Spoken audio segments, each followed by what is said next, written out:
This is the plaza.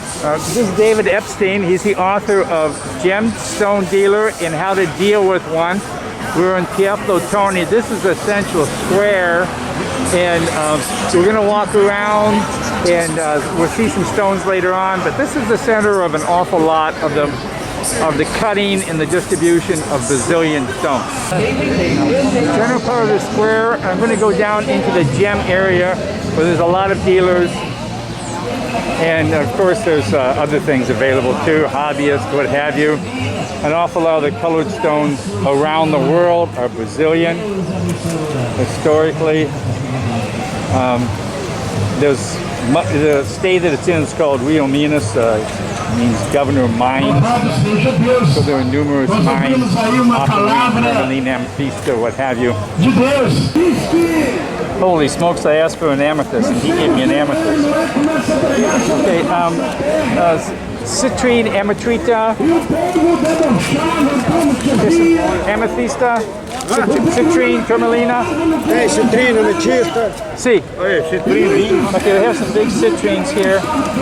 They're really usually from the south. Most of it's mined in... Essa é preço, não? Mais. Aí, muito bonito. Mais, por favor. Two. Okay, now we're talking some citrine. This Rio Grande citrine. I don't know, I suppose it's 500 carats there. Yes, sir. Outside barrel. I guess he's good on it. Right. He's saying it's emerald. I think it's aqua. Well, I don't think you'll see this in Conchacabana. No, I don't. No, this is like a very unique item. Yeah. I should say this town's not only known for gemstones per se, but specimens like this. This is probably the only place in the world something like that would come from. Very good. This probably came from Padaka. Padaka. $5 por carat. Okay, it's banded. It's banded, but it's very good color.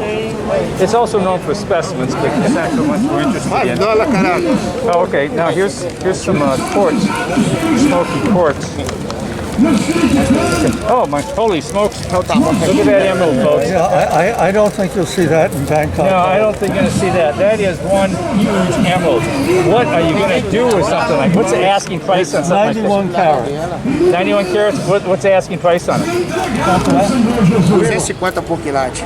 250 a carat. 250 a carat. Okay, well that would make a nice pinky ring. Yeah. But the barrel. Barrel, por favor. Green gold. Sorry. Green gold. Okay. Bicolor kunzite. Oh my God! I have never seen a bicolor kunzite in my life. I don't think. I used to deal a lot with kunzite years ago. Again, it's very beautiful and it's also very unique. You just don't see this. This is probably the only place in the world something like this comes from. On the other hand, you know, it's not every day you run into a customer that wants a bicolor kunzite either. No. But even in Jaipur, you won't see this. Cabochon Aquamarine. This area is known for its aquamarine historically. Historically, almost all the aqua in the world has come from this in Madagascar. Desculpa? $5 carat. Okay, he wants $6 for this. You probably take 4. It's okay, but not what I'm looking for. Here's a nicely cut, and they're getting more into this in Brazil. David, as we mentioned before, is really one of the forerunners in this style of cutting. Very unique sort of cutting that's done in something like that. Here's some kunzite, and some very, very nice kunzite, I might say. Up and talk to you. Holy smokes. That is Esther, all right. That is fantastic. This color isn't being shown very well by this camera. If you can see it here in action, in real life, it looks much more green, much more pink. Beautiful, beautiful top-end stuff. Here's some more rosa, tourmaline red. Right, and you have some idea of the size of the stones. More red tourmaline. Yeah, little larger size, and you see the cleanliness, which is very unusual. Yeah, especially in red tourmaline. All right, can you get a good view of this? It's a very beautiful open see access. You just don't Nikolai. see tourmalines like that. The blue tourmalines like that, it's like they're extinct, you know. And I know what cost of that is several hundred a carat. Yeah. Yes. Yeah, okay. Okay. And that's it down here, close to the. Oh, here's some more stones. Again, this is an office connected with a lapidary, and so this man buys rough and he cuts it. Usually he'll go out to the mine. People like him go to the mine. Yeah, he was born and his brother partner lives in Arasuai, which is another region which produces rough, and but the trading center is still Teoflotone and the cutting center. The goods are cut here. Quanto aqui? Essa 35. 35. Okay, these are $35 a pound. Yeah, they're nice. What tends to happen, of course, is the skilled cutters in here, and this is the existing marketing structure. People like myself come here to buy. And so the offices are here, the cutting facilities are here. So no matter where the stuff is mined, it usually ends up in Teoflo or even other city, Governor Valladolid. But the point is, this is the marketing and the trading center. And that's where the cutters are. And it's where we all come to buy and sell and bargain. Okay, now, in the other office, we saw that single stone in the beginning, which was essentially a bicolor.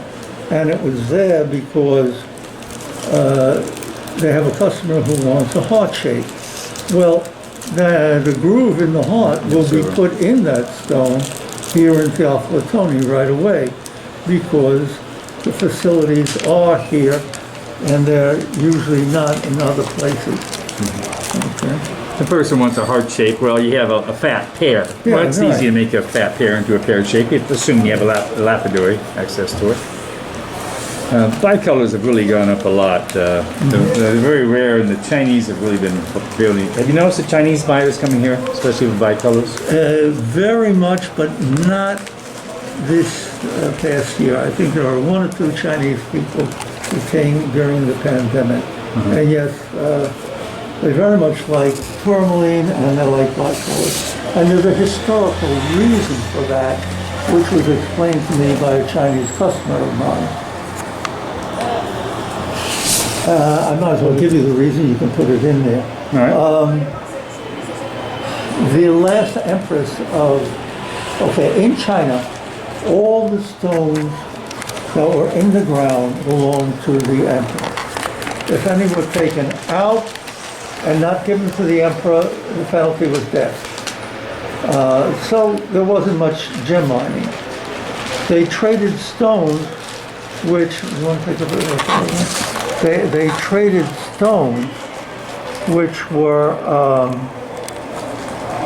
were not from China, like jade. Okay, jade came from Burma. And the last empress of China was very fond of tourmaline and bicolor tourmaline. And she sent buyers to a new mine, which was in existence at that time. It was called the Palo Mine. And they would go to the United States and they would buy rough at the Palo Oh, Mine. of course, San Diego area. Yeah, right. Quanto é? Exatos. Okay, this is 200.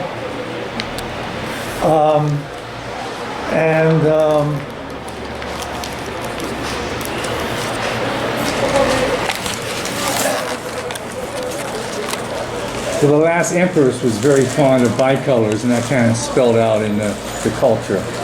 Right. So when China became interested in hard assets and in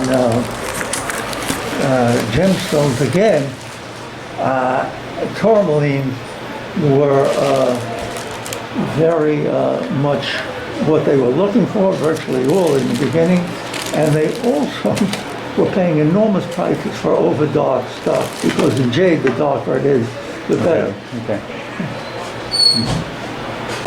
Okay, here's the street scene in Teoflotone. These are all gem merchants here. There's the center square. Most of these offices around here are related to the gem industry. Well, I should say not only the gem industry, but the mineral industry. There's a lot of this stuff that's just produced for commercial applications. And this has been going on as long as I've been going here, which is 37 years. And there's some laboratory supplies over there. Okay, all these buildings are filled with offices and lapidations. Okay, these are all lapidation areas and dealers. It's close to the square. If people want custom cut things, so they can have them custom cut. If you need supplies, cutting wheels, diamond compound, whatever, it's available.